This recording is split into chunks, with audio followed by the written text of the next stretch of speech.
Magandang oras po sa inyong lahat, mga kapatid at mga kamanggagawa sa Panginoon. Sa oras pong ito ay wini-welcome ko kayo sa pangalan ng ating Panginoong Kristo sa ating munting palatuntunan, The Lands of the Bible.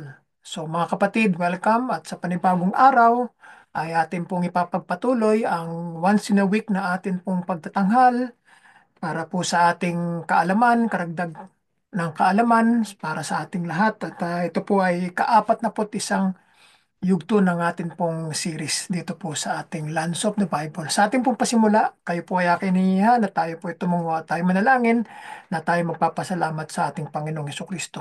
Ama naming Diyos na lumikha ng langit at ang lupa, sa iyo lamang kami, Panginoon, umaasa. Ikaw lamang ang aming pinapasalamatan sa lahat ng panahon ng aming buhay. Ikaw ang aming kinikilala bilang aming Panginoon at tagapagligtas. Ikaw lamang ang nakakaalam ng darating na bukas. Kaya ipinapa sa iyo namin lahat ang aming mga plano, ang aming mga nais na gawin. Nawa ito'y po'y bigyan po ng katagumpayan at ikaw lamang po ang maluluwalhati sa lahat ng aming pong gagawin sa aming buhay paglilingkod sa iyo. Pagpalain mo po ang iyong mga anak na makikinig at ganun din ang iyong lingkod na gagamitin sa oras na ito sa pangalan po ng iyong anak na si Jesus na aming pong Panginoon tagapagligtas at sa patnubay ng Banal na Espiritu siya sa amin ay nagsasalita. Ito po ang aming sama-samang dalangin sa pangalan ni Jesus. Amen. Mga kapatid, welcome sa inyong lahat. So tayo po itutungo na sa ating materyales at titingnan natin kung ano ang meron sa atin na ibabahagi sa oras na ito. At welcome kayo mga kapatid sa oras na ito. So mga kapatid, ang ating pag-uusapan ngayon ay pupunta tayo sa parting east side ng Sea of Galilee, no? Itong tinatawag na Kursi. So ngayon po ay isa sa mga mahalagang lugar yan sa bansang Israel na pinupuntahan ng mga maraming mga pilgrims, mga peregrino, mga turista, no? So tayo po ngayon ay pupunta na ngayon sa eastern side ng Sea of Galilee, dito po sa Kursi na binasagan po itong Gerasa, no? Ito po nakikita natin sa bandang kanan, no? Ang tawag sa kanila ngayon yan ay Kursi. So tignan natin kung anong meron diyan sa Kursi. So ang ating pong background na talata ay makikita natin sa Lucas chapter 8 verses 26 hanggang 39. So yan po ang kwento ng lugar ng Kursi, no? So ito yung lugar kung saan ang Panginoong Kristo ay nagsagawa, nag-perform siya ng sign ng um, yung mga baboy na nagsitalon doon sa lawa, no? At naka-experience ang Panginoon diyan ng um, mga inaalihan na ng masamang espiritu, no? Yung mga demons ay nakiusap sa ating Panginoong Kristo. Akala nila, oras na nila, ay at sinabi ng Panginoon, ano ang gusto kong gawin para sa inyo? At ang mga masasamang espiritu ay nakiusap sa Panginoon na ang sinabi ay kung papahintulot mo ay kami ay payagan mong makapasok sa mga baboy na iyan. So ngayon, pinayagan sila ng Panginoon sapagkat hindi pa nila oras. So ngayon, nakikilala natin ang lugar na ito sa ating panahon ngayon bilang himala ng mga baboy kung tawagin, no? So marami pong mga mga tala sa banal na ebanghelyo, sa mga sinulat nila Mateo, nila Marcos at saka nila Lucas. Makikita natin ang maliban kay Juan na hindi bumanggit tungkol sa insidenteng ito sa buhay ng ating Panginoong Kristo. Ito ay malapit kasi kung tawagin ay Tel Hadar, no? Kung saan pinakain ng Panginoon ang 4,000 mga tao, no? Ayon sa binanggit sa Ebanghelyo ni Juan 15:29 hanggang 34. So magkakalapit sila, no? So noong panahon ng Byzantine, pagkatapos ng Roman Empire dito sa Eastern Roman Empire, kung ito later on binasagan itong Constantinople, no? Itong itong Byzantine, no? Na lugar na ito ay kilala bilang Dodecat Ronon, no? Kung tawagin ay 12 seats, o yung 12 upuan, kung tawagin yan. Ngayon, ang kursi, o ang tinatawag na gerasa, ay isang pambansang parke na. Kabilang ang isang kapilya o isang simbahan o monasteryo mula sa ika-6 na siglo. No? Yan. Kung kayo mapapadako dyan sa darating na panahon, na yan ay makikita ninyo sa ating panahon ngayon. So, ang karagdagan pa rito na ating matutunghayan tungkol sa background ng kursi o tinatawag na geras o Giras kung tawagin. Ito ay nasa parte ng Jordan side, no? Gadara, Gergesa, no? Yan ang ibang mga pangalan ng lugar na ito kung saan nagtakbuhan ng mga baboy, nagkaroon ng stampede, no? At nataranta ang mga baboy dahil sila ay pinasukan ng masasamang espiritu. So ang geographical na problema ng Ebanghelyo ni Mark sa kanyang chapter 5, ito yung salaysay na pinag-uusapan ay ang pagpapagaling ng Lidyon, no? Yung mga masasamang espiritu doon sa tao na na-encounter ng Panginoon. No, pag sinabing Legion, marami yan, no? Libo yan. Kung hindi ko nagkakamali, mga nasa 5 o 6 na libong mga sundalo sa Roman army, no? Hindi ako sigurado pero nasa pagitan niya ng 5 o 6 na libong mga sundalo sa isang legion, no? Ang century ay 100 kung hindi ako nagkakamali. Kaya yung centurion ay siyang commander ng 100 sundalo, no? So ang ating Panginoong Kristo ay nasa Capernaum, nasa parte ng western side ng Sea of Galilee, ay sumakay siya ng isang bangka at naglayag sa kabila ng dagat ng Galilea o from west ay nagpunta ang Panginoon sa parte ng east, no? Na ito nga papunta nga sa Geras o sa Kursi kung tawagin. At, doon ay habang sila ay nagpupunta kasama ang kanyang mga alagad, ay naka-encounter sila ng isang bagyo, no? At doon ay gumawa na naman ng Panginoon ng isang himala na nakita ng kanyang mga alagad na akala nila ay ang Panginoon ay isang multo. At doon ay tumahimik ang ah, ang dagat ng Galilea at minsan may mga pagkakataon na ang Panginoon Kristo ay natutulog noong ng mga panahong yun at ang mga alagad ay natataranta dahil yung kanilang bangkang sinasakyan ay inaalog ng malakas na hangin at ng alon, no? Kaya pinatahimik ng Panginoon ang nature. Kaya pagdating nila sa baybayin doon sa eastern side dito nga sa Gerasa o Kursi o tinatawag na Geras, Gadara o Gergesa, no? Kapag nakikita ninyo ang mga salitang yan, no, sa ebanghelyo, sa mga kalat ng mga ebanghelyo, ay isa lang ang tinutukoy niyan, ano? At iba-iba lamang ang mga pangalang binanggit, no? So doon ay nasa lubong ng Panginoon ng 2 demonyo o isang lalaki na tinatawag na Legion, na ibig sabihin ay maraming mga masasamang espiritu ang nasa sa kanya, no?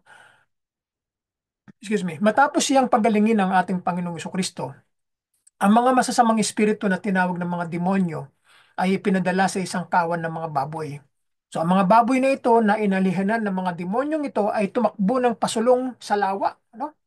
Nag-stampede sila at doon nalunod ang mga baboy, no? Malamang na talagang ganun ang sasapitin ng mga baboy na to sapagkat sila ay mga may buhay na hayop, no? Kapag sila ay nalunod, eh mamamatay sila, no? So makatarungang sabihin na ito ay isa sa mga kakaibang salaysay ng Ebanghelyo. So ang pagpapagaling ng legion o ng mga masasamang espiritu sa isang tao o sa isang lalaki ay sinalaysay sa lahat ng 3 sinoptikong ebanghelyo, no? Sa mga sulat ni Mateo, Marcos, Lucas, hindi kasama si John. Hindi nabanggit ni John ang insidenteng ito. At nagsisimula silang lahat sa paglalarawan kung saan naganap ang kaganapang ito, no? Sa Mateo 8:28, no? Sabi doon ni Mateo na pagdating niya o ang ating Panginoon Kristo sa kabilang ibayo sa lupain ng mga Gadara o Gerasin, kung tawagin yan, sinalubong siya ng 2 inalien ng demonyo, 2 lalaki na lumabas sa mga libingan. So doon naman sa aklat ni Ebanghelyo ni Marcos 5:1 ay nakarating sila sa kabilang ibayo ng dagat sa lupain ng mga Gerasano, no? So doon naman sa aklat ni Lucas ay 8:26 ay pagkatapos ay dumating sila sa lupain ng mga Gerasin, no? So yan ang pagkabanggit ni Dr. Luke na nasa tapat ng Galilea. So yan ang mga background na makikita natin at ang Gerasa o ang Geras sa panahon natin ngayon ay ito ang pangalang ginagamit sa panahon ngayon ng mga dumadayo o pumapasyal dito sa lugar ng Gerasa. Ang tawag nila ngayon ay Geras, no? Jerash. Isa sa mga lungsod ng Decapolis o yung mga lungsod na binanggit, no, 10 mga lungsod ng mga Roman Greek cities ito noong panahon ng ating Panginoong Kristo ay kasama ang Gerasa o ang Geras nung mga panahong iyan, no? Kasama diyan na ang Scotopolis, no? Binanggit diyan na kasama ang Damascus, no? Ang Maraming mga binanggit, no, 10 yan, no? At yan ay mga kilalang mga syudad noong panahon ng ating Panginoong Kristo ay humigit kumulang na 37 miles o 60 kilometer ang layo mula sa dagat ng Galilea sa ngayon. Ito ay lungsod ng Geras sa parte ng Jordan, no? Ang bansa ng mga Gerasenes ay hindi nakarating sa dagat ng Galilea, no, isang mahalagang punto na mapupuntahan natin ng kaunti, no. So yung mga salaysay ni Marcos at ni Dr. Lucas ay nagsasabi sa atin na ang narinig tungkol sa mga baboy ay matatagpuan, no, sa gilid ng burol at na ang kawan ay sumugod sa matarik na pangpang patungo sa dagat. So, ibig sabihin, maaring ang kawan ng mga baboy ay galing sa matarik na pangpang, nasa mataas na burol, ay bumaba, tumakbo papunta sa dagat, no? Binanggit sa Marcos 5:13. So, ang tala ni Dr. Lucas ay halos magkapareho, no? Ni Lucas at saka ni Marcos. Kung alam natin ang geography ng dagat ng Galilea, ay halos napapalibutan ito ng mga burol o ng mga hills. O, ang ilan sa mga ito ay medyo matarik o mataas. So ang pagibigay kahulugan sa pagtukoy sa mga gilid ng burol ay bilang kahit saan ngunit ang matarik ng mga pangpang na nakapalibot sa lawa ng Galilea ay geographical, ano, na may problema. So ang talaan ay naglalarawan ng medyo maikling pagtakbo para sa mga baboy at ang kanilang stampede ay mabilis na natapos, no? Walang walang magawa ang mga baboy kundi tumakbo ng pababa. Tuloy-tuloy sila, walang preno. Kaya sila ay lahat ay nangalunod doon sa lawa, no? So, ito ay isang kahirapan para sa mga naisulat ng mga ng mga manunulat katulad ni Mark, no, sa ebanghelyo niya. Ang mga baboy ay kailangan tumakbo ng maraming milya mula sa bansa ng mga Gerasenes bago pa nila marating ang gilid ng burol na tinatanaw ang lawa ng Sea of Galilee. Hindi bali na talagang makarating sa lawa mismo at hindi iyon akma sa paglarawang ibinigay sa atin tungkol sa stampede, no? Si Mateo na alagad ng Panginoon, apostol niya na ginamit si Marcos bilang isang mapagkukunan niya o kanyang source ng itong event na ito para sa kanyang sariling ebanghelyo. Excuse me, ay tila alam ang geograpikong kahirapan na ito. So upang harapin ito, ay pinalitan niya ang bansa ng mga Gerasin, no? Binanggit niya yon sa bansa ng mga Gadareno.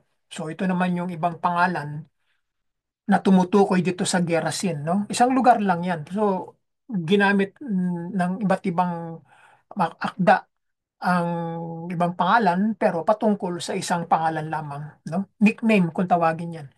Sa aklat ni Mateo 8:28 ay ganito naman ang kanyang pagkabanggit na pagdating niya o ang ating Panginoon Kristo sa kabilang ibayo ay sa lupain ng mga Gadara naman ang kanyang binanggit. Sinalubong siya ng dalawang inalihan ng mga demonyo na lobas sa mga libingan.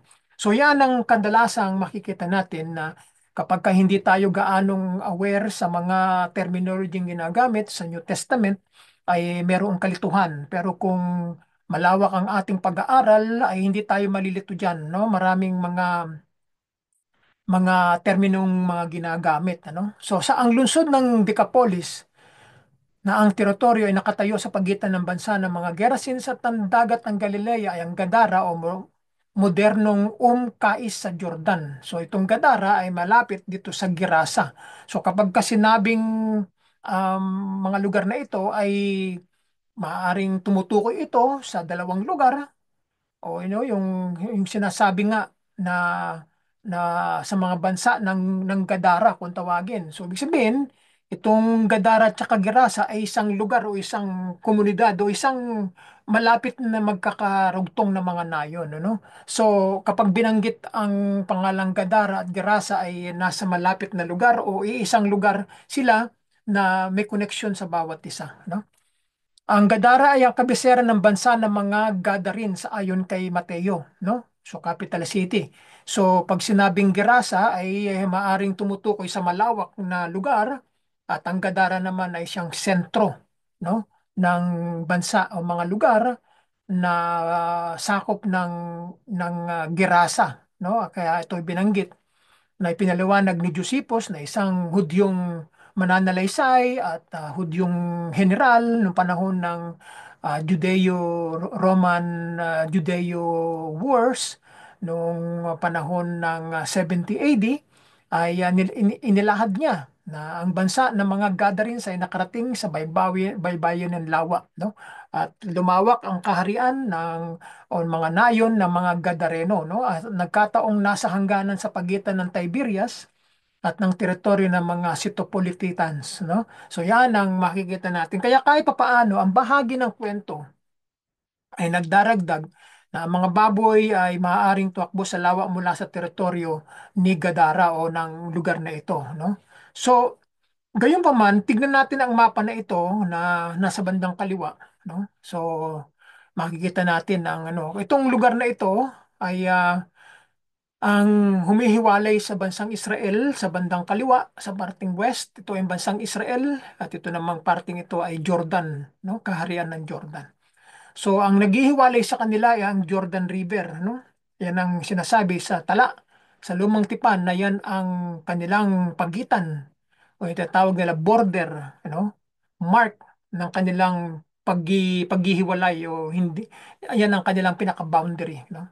So, ang Panginoon Kristo ay nangaral din sa parte ng mga lugar na ito dito sa eastern side ng Sea of Galilee.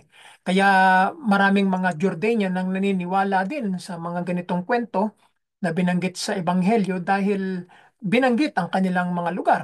Kaya naman sila ay lubos na natutuwa dahil pinupuntahan sila ng mga peregrino, ng mga turista, no? At dinadalaw ang kanilang mga lugar dahil ayon sa kanila ay binanggit daw ito sa Biblia ng mga Kristiyano, no? Kaya naman mapalad sila na sila ay dinadalaw, no? Pinapasyalan. At isa na ako sa mga mapalad na nakarating dito sa parte ng Jordan na kami nanggaling from Egypt tapos pumasok kami sa Ilat sa Israel side, then pagkatapos ng Ilat ay lumabas kami patungo sa Jordan, itong tinatawag na Jordan Aqaba, no?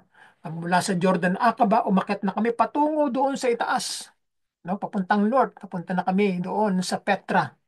Pagdating namin sa Petra, tumungo na kami sa Mount Nebo kung saan si Moises ay kinuha ng Panginoon at ipinakita kay Moises ang buong promised land o ang Kanaan. So pagkatapos noon, ang aking grupo ay pumasok na sa parte ng Jericho upang magsimula ang kanilang paglalakbay, kanilang tour dito sa Israel. At ako naman ay tumungo sa Amman, sa capital city ng Jordan. At yun na ang pinakahuling itinerary ko. At pagkatapos noon, ako ay tumulak na papunta ng Maynila, no, kinabukasan.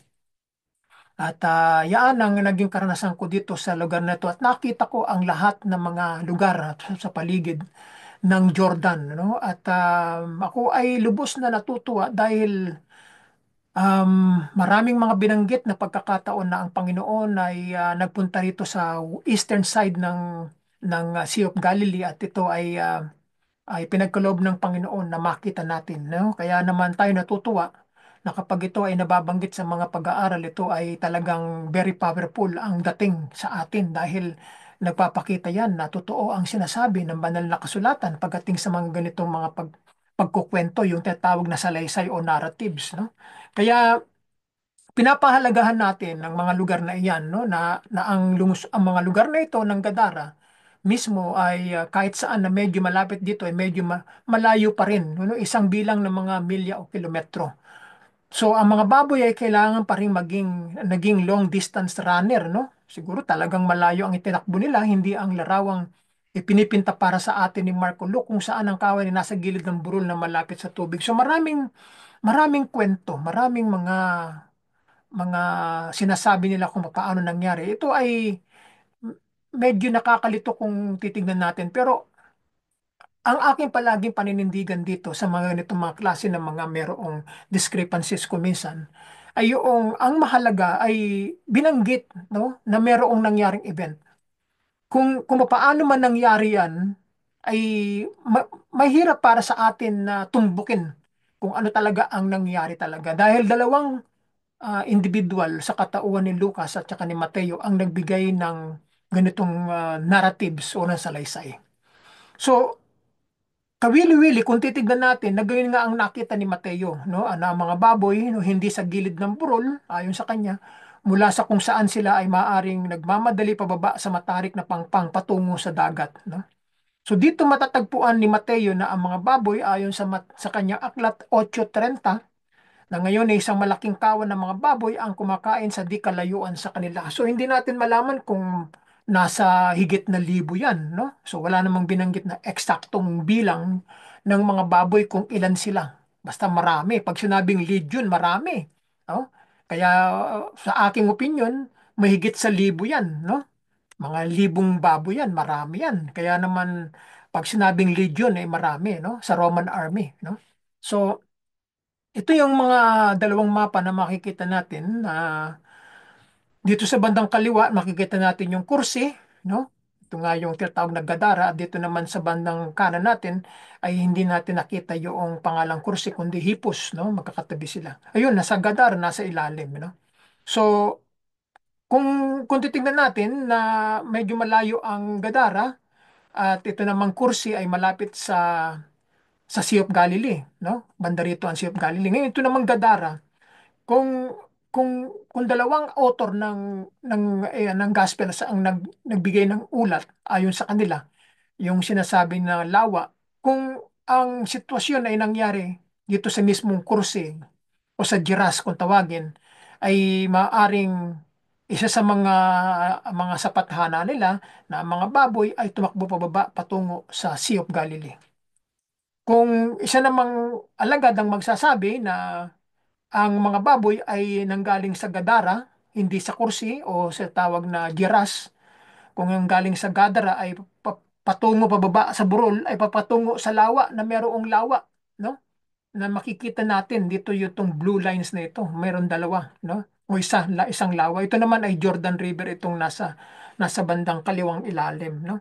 Ito naman merong parang kumukonektang lawa, no? So maaari hindi natin alam na eksaktong lugar kung saan talaga ito, no? At yan ay isang nakakalito ko minsan na event ba ang paara nga sa akin na sinasabi na palagi kong sinasabi na sa geography ay mahirap tumbukin kung nasaan talaga yon. Ang importante diyan ay merong kwentong nangyari. No, mahirap para sa atin na siguraduhin o tumbukin yan kung talagang nasaan yan. No? Walang makapagsasabi sa panahon natin yung eksaktong lugar ng kaganapan ay yan. Napakahirap yan tumbukin, no? Na malaking challenges yan. No? Basta tayo lang ay nananangan sa sinasabi ng kwento ng banal na kasulatan, lalo tigit sa Ebanghelyo. No? Doon na lang tayo. So, ito ay isa sa mga binansagang Oval Plaza sa panahon na natin ngayon. Ito ay makikita sa Giras, no, sa parte ng Jordan side na ang biblikal na lungsod ng Gerasa ay kilala ngayon bilang Giras, no. Marami akong mga nakasama dito sa Aman na kapag kami kumakain na ng dinner at saka ng breakfast ay iba't ibang lugar ang kanilang mga pinupuntahan. So minsan narinig ko sila nagkukwentuhan at ang sabi ng ilan ay papunta na kami sa Giras pagkatapos ng breakfast. So sabi ko naman sa kanila, mapalad kayo at nakikita niyo ang mga lugar na yan dahil ako hindi ko pa napupuntahan niya kasi hindi pa kasama sa aking itinerary. Kaya maganda na inyong maranasan niya, no? Sabi ko sa kanila. So ang Gerasa ay isa sa mga lungsod ng Romanong Decapolis at isa sa mga pinakamahusay na napanatili na lungsod ng Decapolis noong mga panahon na iyan na nabuhay ang ating Panginoong Kristo na mayroong pinakamataas na punto ng Gerasa noong ika-second century nang mayroon itong populasyon na 20,000 mga tao hanggang 25,000 na mga taong naninirahan dyan. No? Karamihan sa mga guho ay mula sa panahon ng Roman at Byzantine. No? Ang lungsod na ito ay muling natuklasan noong 1806 ni Setsen, no? At ang mga pagkapanumbalik ng mga guho ay nagsimula noong 1925. So yan ang kanilang mga excavation na mga natagpuan nila, no, sa paghuhukay nila sa archaeology at ito ay na-revive, no, nakita muli ng mga tao sa panahon ngayon. So dito makikita rin ang triumphal arch ni Hadrian na isang emperor ng Rome noong ika-second century na nagpalayas sa mga Hudyo na nanirahan sa Judea at pinalitan ang Judea at ang bansang Israel ng pangalang Aliyah Capitolina Palestina.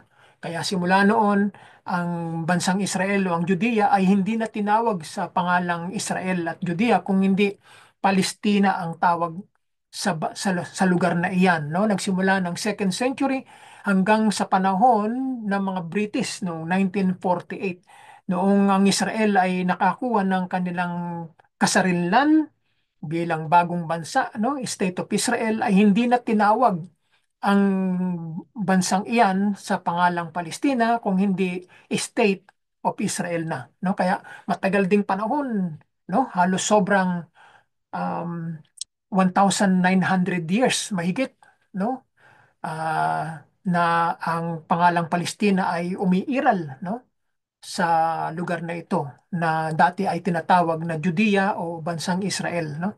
Kaya si Hadrian ang ano niyan, ang nagbago ng pangalan, no? Siya ay tinawag na Flying Roman Emperor. Ibig sabihin sa Tagalog ay lumilipad na emperor. Ibig sabihin hindi niya literal na sinasabing lumilipad. Ito ay mahilig lamang si Hadrian na maglakbay, no? Na magpunta sa iba't ibang mga panig ng kanilang imperyo, no? Sa oras ng kanilang ah, pananakop ay nais ni Hadrian, no, na makita ang lawak ng kanilang teritoryo. Kaya sa bawat lugar na pinupuntahan nila ay naglalagay sila ng mga triumphal arch. Ibig sabihin yan, matagumpay silang pumasok sa isang lungsod, no?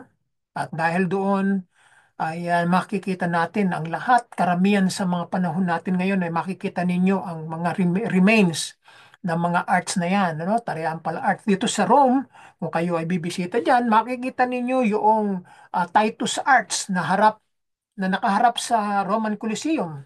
At ganun din sa bandang kanan, makikita ninyo ang arch ni Constantine, no? Nung third century, no? Doon naman sa harap ng Roman Colosseum ay makikita ninyo yung puting, halos pareho ng kulay na makikita natin dito sa arch na ito ni Hadrian, ay kulay parang puti, no? White brown ang kulay ng arch ni Titus sa Rome.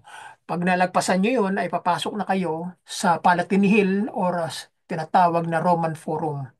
So yan ang kanilang ginagawa ng mga panahon yun. Kaya naman, yan ang katibayan na talagang nag-exist ang kasaysayan ng mga panahon yan, na talagang merong kwentong nangyari. Ang arko na ito ay tinayo noong circa AD ng 130, no? Nasa kalagitnaan ng first na papasok ang second century. No? Ang gitnang gate na ito ay tila ginagamit lamang para sa mga mahalagang bisita, no? Kapag may dumarating na katulad ng emperor, ay dito sila pumapasok sa mga lugar na iyan.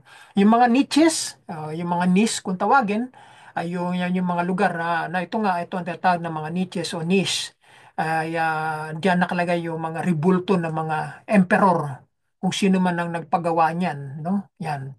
So maaaring ang rebulto ni Hadrian ay nandirito, pero ngayon sa panahon natin ngayon ay wala na tayong makikitang rebulto. Maaaring sinira na yan ng mga Berberians o ng mga kaaway ng Rome na lumusob at sinira lahat ang mga rebulto ng mga Roman emperor. Kaya ang naiwan na lang ay yung mismong arch na lang ang makikita.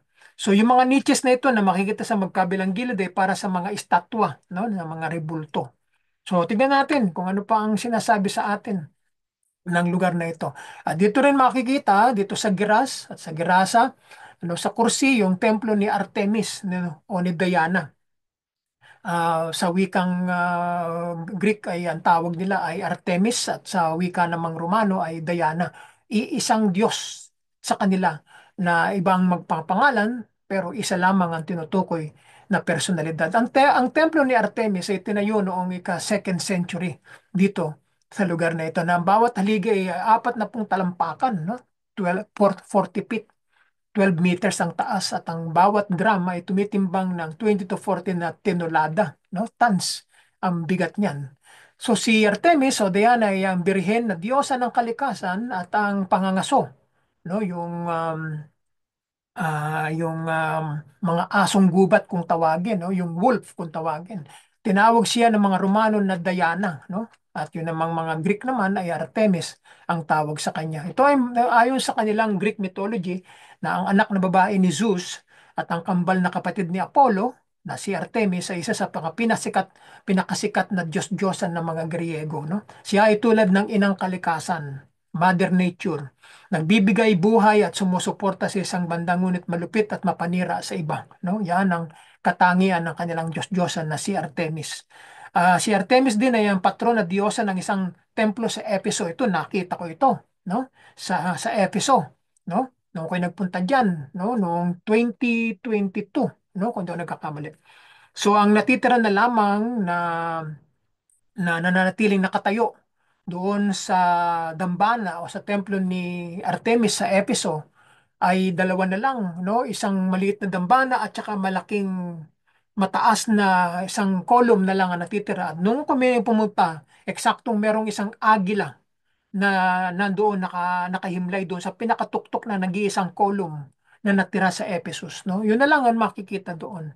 Kaya itong templo ni Artemis dito sa Ephesus ay malayo doon sa original na community na pinuntahan namin. Sumakay pa kami ng bus at ninabot kami siguro mga 10 minutes ang layo, no? Papunta sa Diyos-Diyosan sa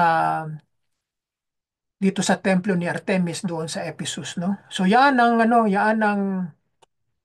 kanilang Diyos-Diyosan na kilala sa buong Roman Empire. No, maging nung panahon ni Apostle Paul ay ginamit niya ang pangalan ng mga wolf o yung mga asong gubat na tumutukoy sa patron na diyosa na ito na si Artemis sa templo dito sa Efeso. Ang wika ni Pablo, no, sa kanyang pag-alis sapagkat siya pupunta na sa Jerusalem ay pinatawag niya ang mga iglesia, ang mga elders ng iglesia at sa isang lugar na malapit sa Ephesus ay pinagsabihan sila na ingatan ninyo ang iglesia at sa pag-alis niya ay naghihintay na yung mga wolves, yung mga asong gubat na papasok sa loob ng iglesia upang dayain at ihiwalay ang mga tunay na Kristiyano sa pananampalataya. At yan nangyari yan. No? Noong si Pablo ay nagpunta na ng Jerusalem. Umiiyak si Pablo nung sinabi niya yung mga salitang ito sapagkat mangyayari kung ano yung sinabi niya. No? Na magkakaroon ng dibisyon, ng kaguluhan, sapagkat papasok ang mga bulaang tagapagturo, no? Yan yung mga false prophet, no? Yan yung mga hinilantulad ni Pablo sa mga asong gubat, yung mga wolf na yan, no? Napapasok sa loob at sila nasa loob na talaga ng iglesia. Naghihintay lamang sila na lumabas si Pablo at umalis at hindi na babalik at sila magte-take over ng iglesia dito sa Efeso. Kaya nangyari, di ba? Kaya makikita nyo ang background niyan sa Acts chapter 19, So, yan mga kapatid, no? Ang ilan sa mga binanggit dito at ganun din, makikita nyo diyan yung hippodrome, no? Diyan dito sa Giras. Ito itinayo noong 2nd century AD, no? Panahon nila Hadrian, no? Ang mga apostol nito, nangamatay na sila lahat niyan, no? Si Apostle John na lang ang natitirang nakasurvive noong bago magtapos ang unang siglo, no? 100 AD, no?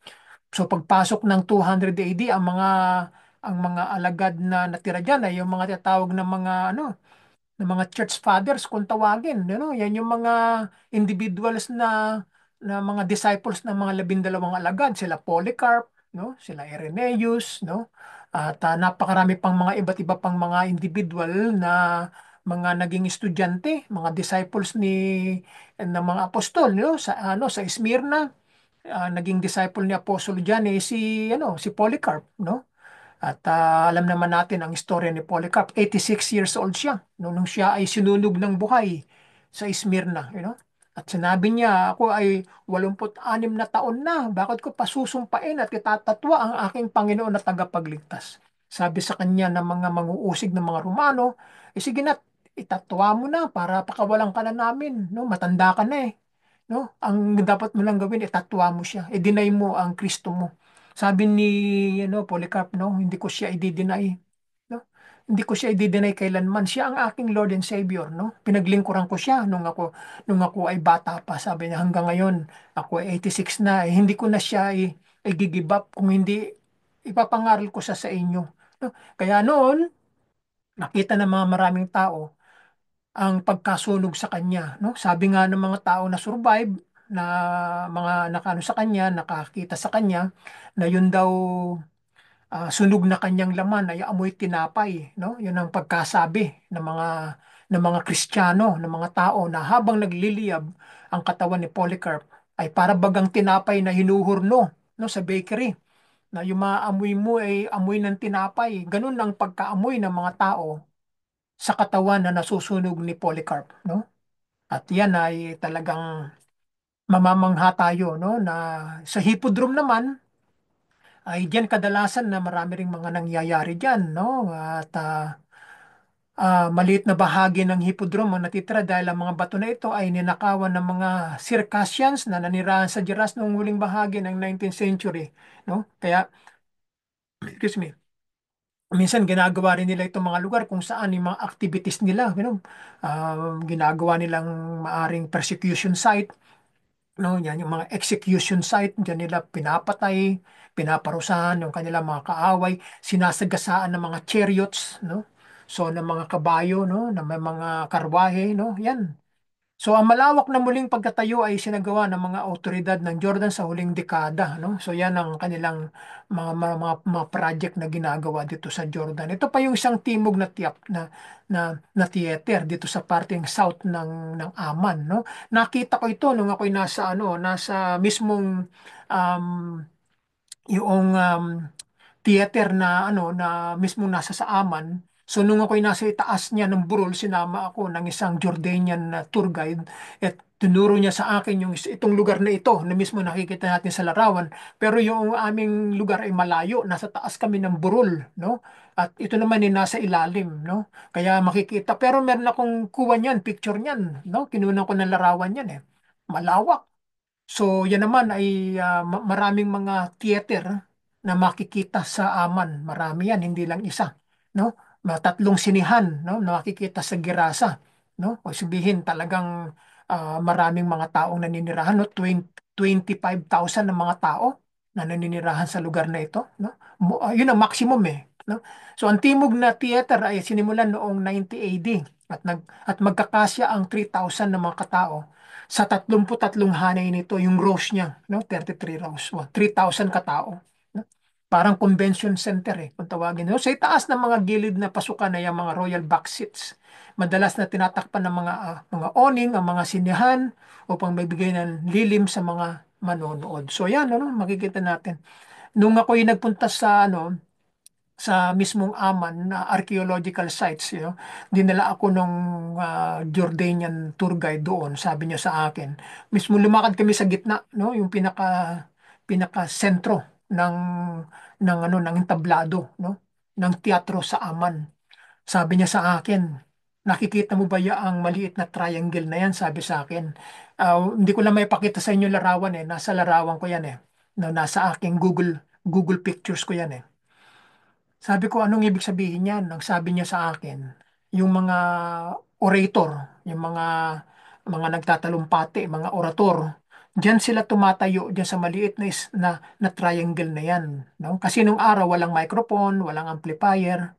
So diyan sila tumatayo. Dan yung mga tao nasa palibot, mga 3,000 tao yan na nakaupo, no, nakikinig doon sa magsasalita. Sabi niya sa akin, subukan mo magsalita, sabi niya. Tumayo ka doon sa harapan ng maliit na triangle na yan. Aba, nung nagsalita ako, meron ako narinig na parang echo, no? Na pagkatapos kong magsalita, may echo akong naririnig, no? Eh, boses ko yun eh. Alam ko yun eh. Sabi ko, ano yung parang may echo? Sabi niya, yaan ang dahilan kung bakit ka dapat tumayo diyan doon sa may mismong taas ng triangle na yan. Sapagkat yan ang pinaka-starting point. Yan ang lugar kung dapat saan tatayo yung orador, yung magsasalita para marinig lahat ng mga taong nasa loob ng theater. Sabi niya gano'n. Kahit na hindi ka sumigaw, ay maririnig ka ng mga tao. Kasi iyan ang isang bagay na hindi may paliwanag ng siyensya kung paano nangyari. No? Kaya matalino ang pagkagawa ng mga Romano sa bagay na iyan. No? Kaya pag nagsalita sila, ay maririnig ng 3,000 na katao kung ano ang sinasabi ng orator na iyon. No? Ganyan ang sistema ng kanilang kabuhayan o ng kanilang lifestyle ng mga panahong yan. No? Matalino. ang pagkagawa ng mga bagay na yan. Sa panahon natin ngayon, kailangan kang gumamit ng microphone, amplifier, para megaphone, no? Para marinig ka ng mga tao. Noong unang panahon, hindi uso yan.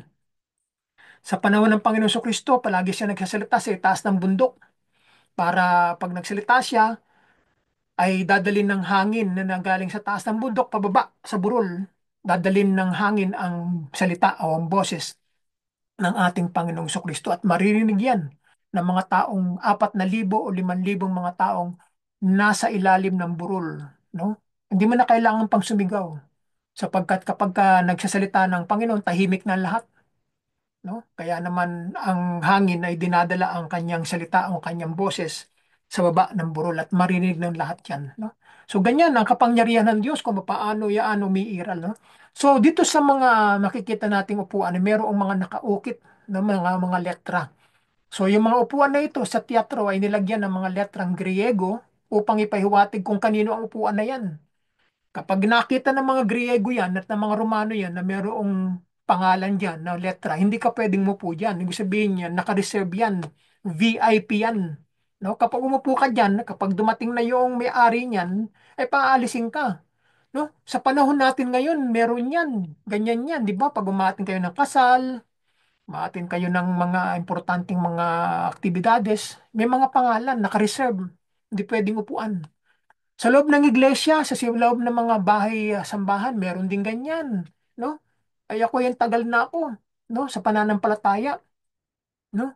Mula nung ako naging Kristiyano noong 1984 hanggang sa panahon natin ngayon, ay sa loob ng iglesia ay ganyan, no? Linggo-linggo, makikita nyo, nakaupo sila doon sa upuan na yon. Kaya alam mo kapag ka hindi umatin eh, kasi wala, hindi nakaupo doon. May kanya-kanya silang upuan sa loob ng iglesia, no? Kaya minsan, may naalala ako eh, merong matandang miyembro sa iglesia nung araw eh. Ay, nahuli siya ng dating eh. Eh, may umupo doon sa inupuan niya. Ha? Naka-smid eh. Parang binigyan pa ng hindi magandang tingin yung upo eh. Parang hindi lang masabi na, umalis ka dyan, yan ang upuan ko eh. No? So, ganyan ang kadalasang ano. Eh, hindi naman alam nung upo dahil bisita eh. No? Kaya napahiya pa eh. Eh, ang dami-daming upuan sa likod at saka sa ibang mga lugar. Eh, bakit yun pa ang gusto niyang upuan? Eh, sabi nung iba, ay upuan niya yan eh. Kaya napahiya yung umupo. Di ba? Ganyan, ganyan ang sistema dyan. Ang gayong mga inscription ay ginamit upang tukuyin bilang mga upuan sa teatro ang ilang bato na matatagpuan sa Jerusalem. No? Sa loob ng sinagog, meron din ganyan. No? Dito naman sa iba't ibang mga sa Bethsaida naman, merong nakita doon yung inuupuan naman na sabi nila inuupuan ni Elijah, no? Yung upuan na yun, no? Parang seat of power o of authority, no? So marami, no, di ba? Kaya kapag ka mayroong letra, ay hindi dapat upuan kahit nino dahil kung sino lang yung nakasulat na letra doon, yun lang ang uupo. No? So ang giras o diagras ay hindi direktang binanggit sa Kristiyanong Biblia. No? Ngunit ang kahalagahan nito ay nasa kalapitan nito na sa mga biblikal na lugar at sa pag-unawa sa socio-cultural at political na konteksto ng rehiyon noong panahon ng Biblia. No? So kilala sa mahusay nag na preserbang mga guho no ng mga architecture ng Greco-Roman. Ang Geras ay isa sa mga lungsod sa sinaunang rehiyon na kilala bilang Decapolis, no? O yung 10 cities kung tawagin ng panahon ng ating Panginoong Kristo na madalas na binabanggit sa Bagong Tipan, no? Yung Scythopolis, yung Damascus, no? Yung Gerasa o Gerasa, So yan ang mga binabanggit na mga lugar. So, ang sinaunang lungsod ng Gerasa na kilala ngayon bilang Geras ay matatagpuan sa modernong bansa ng Jordan na mga pinagmulan nito ay umabot pa sa panahon ng Neolithic Age no mga 7,500 to 5,000 to 500 BC bago pa ipinanganak ang ating Panginoong Kristo. Nung gayon pa man, ang lungsod na ito ay umabot sa kasukdulan, yung kanyang heights niya, no? Noong panahon ng mga Romano. No? Naging kilala, naging tanyag na nakinabang mula sa pagiging kasapi ng 10 syudad sa Decapolis. Isang liga ng 10 lungsod na nagtataglay ng malaking antas ng autonomiya at pinaburan ng Roma. No, hindi nakikilam ang gobyerno ng Roma sa mga 10 syudad na to. Independent 10 cities sila. So ang Gerasa ay pinalamutian ng mga malalaking pampublikong gusali, kabilang ang templo ni Artemis o Diana, isang malawak na oval plaza, mga teatro, isang hippodrome, at maraming mga simbahan o mga templo. So ang kaunlaran ng lungsod ay umusbong mula sa matabang lupang sakahan at mga network ng kalakalan na nagbibigay daan upang maging isang cosmopolitan center noong panahong iyan. No? So sa bandang kaliwa, makita natin na napakagandang larawan na makikita natin napakalinaw. Naganda yung pixel ng camera na ginamit dito. So hindi ako sigurado kung anong bibleland.com maari kung nagkakamali, pero binibigyan natin ng credit sa kumuha na ito ng larawan na ito, no? So makikita natin na napakagandang larawan na makikita natin sa bandang kaliwa. So, ang Giras at ang Decapolis ay binanggit natin kanina. Ito ay ayon sa wikang Griego na Deca means 10. Pag sinabing polis ay city, ay tumutukoy sa isang grupo ng mga 10 lungsod sa timog silangang Levant. Pag sinabing Levant, ito'y tumutukoy isang termino, no, na binanggit pagkatapos ng First World War, no? Na binanggit, hindi binanggit ang gitnang silangan, hindi binanggit ang malapit na silangan, kung hindi sa pangalang Levant, ayon sa wikang Pranses, na ito ang kanilang terminology ginamit pagkatapos ng unang digmaan pandaigdig, na tumutukoy dito sa mga bansa ng Cyprus, Turkey, Greece, Italy, Israel, no, Syria, um, Egypt, Jordan, no, Lebanon. Yan ang pagkabanggit sa salitang Levant, no, tumutukoy sa mga bansang iyan. Ay isang autonomous na Hellenistic Roman Federation, no? So yung Decapolis ay binanggit ng 3 beses sa Bagong Tipan, no? Na makikita natin sa Ebanghelyo ni Mateo 4:25, Marcos 5:20 at 7:31 na makikita natin, no? At ang Gerasa ay isa sa mga pinakikilalang lungsod sa Decapolis, no? Outstanding ang lugar na ito, kasama ang Philadelphia. Ang Philadelphia ay itong modernong Aman, no? Na aking napuntahan, no? So, yung Scopotopolis naman ay yung tawag na Beit Shean, na ito ay napuntahan ko rin noong 2018, no?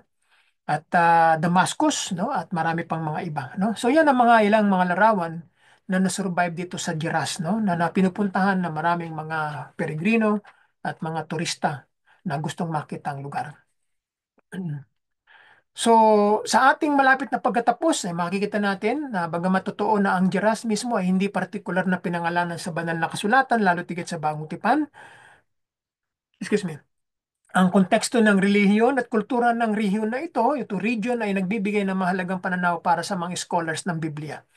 Ang Decapolis kabilang ang Gerasa ay madalas na makikitang kaugnay ng mga gawain ng ating Panginoong Kristo sa kanyang ministeryo nung siya ay nandito sa lupa, at naniniwalang ilan na maraming mga tao na binisita ng ating Panginoong Kristo ang lungsod ng Decapolis sa panahon ng kanyang paglalakbay. So madalas ding iniugnay ang Gerasa sa lalaking inalihan ng demonyo na pinagaling ng ating Panginoong Kristo sa mga ebanghelyo ni Marcos at saka ni Lucas. So ang mga tekstong ito ay nagsasabi tungkol sa ating Panginoon Kristo na nakatagpo ng isang lalaking inalya ng isang hukbo ng mga demonyo, yung legion, nang siya ay dumating sa rehiyon ng mga Gerasenes. Matapos paalisin ng Panginoon ang mga demonyo, bumalik ang lalaki sa rehiyon ng Decapolis upang ipahayag ang ginawa ng ating Panginoon Kristo, at nagsilbing isang mensahero o naging isang evangelist, naging isang tagapangaral na ginamit ng Panginoon upang sabihin sa kanila ang kahabagan ng Diyos, ang kanyang pag-ibig sa mga tao na sumasampalataya sa kanya. Isang halimbawa ng unang Kristiyanong pang-iebanghelyo, no? Sana sa panahon natin, sana ganyan din eh. Kahit na hindi tayo ginawa ng signs o ng miraglo ng Panginoon o na milagro, ay dapat ay pangaral pa rin natin ang ebanghelyo ng Panginoon, no? Ang kaligtasan, no? Kahit na walang milagro, kahit na meron, ipagpatuloy pa rin ang pangaral ng salita ng Diyos, di ba? Napaka-importante niyan dahil kapag ang mga tao ay hindi na nagsisi ng kanilang makasalanan, ay mahahatulan sila pagdating ng takdang panahon, no? Karagdagan pa ang pagkakaroon ng isang malaki at masiglang komunidad ng mga Hudyo sa mga lungsod ng Decapolis nung panahon ng Romano, ay mahusay na dumudokumento, no? Talagang nire-record nila ang mga nangyayari diyan. Ang mga komunidad na ito ay bahagi sana ng mas malawak na network ng kultura at pananampalataya ng mga Hudyo sa mas malaking mundo ng Roma, no? Ang Roman Empire. So, ang Gerasa, isang kahangahangang iba archaeological na spectacle ay may malaking halaga sa ating pag-unawa sa sinaunang pag-unlad ng urban, mga estilo ng architecture, lipunan at ng economy. Na binibigyan liwanag dito ang mas malawak na daigdig ng Greco-Roman na malalim na nakaugnay sa pagsilang at paglaganap ng Kristyanismo sa panahon ng Bagong Tipan. So ang lungsod na ito ay isa sa pinakamahalaga at binibisitang mga atraksyong pangturista ng Hashemite Kingdom of Jordan. Ano? Ang mahusay na nagpareserba ng mga gunito ay nakatayo bilang isang testamento sa kadakilaan ng architecture ng Roman Empire. So ang mga archaeological relic tulad ng Street of Columns o Oval Plaza, mga templo ay nagbibigay ng mga sulyap sa mga araw ng kaluwalhatian ng lungsod. No, nananatili pa rin yung glory, no, ng lugar na ito hanggang sa panahon natin ngayon sapagkat nakatayo pa rin yung mga remains na makikita natin sa panahon natin ngayon. So, narito yung 10 syudad na makikita natin na binanggit sa Bagong Tipan, itong tinatawag na, itong mga pulang letra na makikita ninyo, yan ay mga tinatawag na Decapolis na lugar. Ito, Damascus, sakop ng Syria ngayon. Itong Kanata, no? Nasa parte ng Jordan, Dion, yung Hipos, Rapana, itong Gadara na binabanggit natin ngayon, itong Gerasa na kasama, dalawa, no, napasama sila sa 10, Gadara at saka Gerasa. Itong Pela naman ay binanggit din na siyang naging sanctuary, no? Naging refuge ng mga Kristiyang tumakas galing sa Jerusalem noong 70 AD. Dito sila nagpunta ayon kay Josephus, kay sa mga church fathers na nag-document kung saan nagtago, tumuloy ang mga Kristiyanong nanggaling sa Jerusalem noong 70 AD. So nagpunta sila dito sa Pela ng Jordan. Scotopolis naman sa parte ng Israel. At ang Philadelphia naman ay ang siyang Amman Jordan sa ating panahon ngayon. So yan mga kapatid, no, na isa sa mga mahalagang lungsod sa Decapolis, no, na malapit sa maraming mga mahalagang biblical na mga lugar at mga rehiyon. Ang Gerasa ay nagbibigay ng nakikitang koneksyon sa panlipunan, religion, cultural na kapaligiran sa panahon ng Bagong Tipan. Kaya ang pinakamuhusay nito, ang ating pag-unawa sa mas malawak na mundo kung saan bahagi ang mga salaysay ng Biblia o natatawag na Bible narratives, no? Kaya nakakaengganyo na makita ang mga lugar na ito kung makikita ninyo sa ating panahon ngayon. So mga kapatid, ito ang pinaka-actual na lugar ngayon na makikita dito sa kursi, no? Ito na lang ang isang na-survive na lugar, no? Itong lugar na ito, no? Isang maliit munti na nahukay na isang structure building na na-survive na nahukay, no?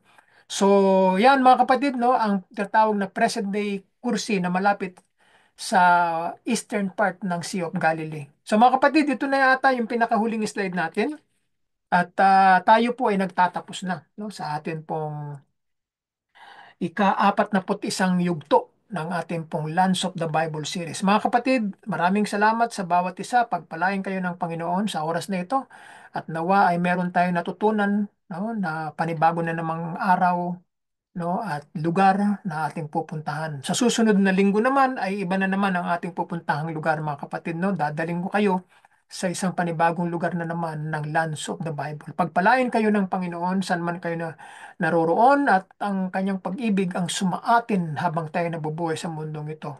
Purihin ang pangalan ng ating Panginoon Kristo, ang Ama na sumasalangit na siyang umibig sa atin at ang banal na Espiritu na siyang sumasa atin sa ating mga puso naway manatili sila sa atin upang sila ay mapurihan sa buhay natin, no? Ang kaluwalhatian ay sumasa kanila magpakailan paman sa pangalan ng Ama at ng Anak at ng Espiritu Santo, sa Diyos ang papuri magpakailan paman. Ito po ang ating sama-samang dinadalangin sa pangalan ng ating Panginoon Kristo.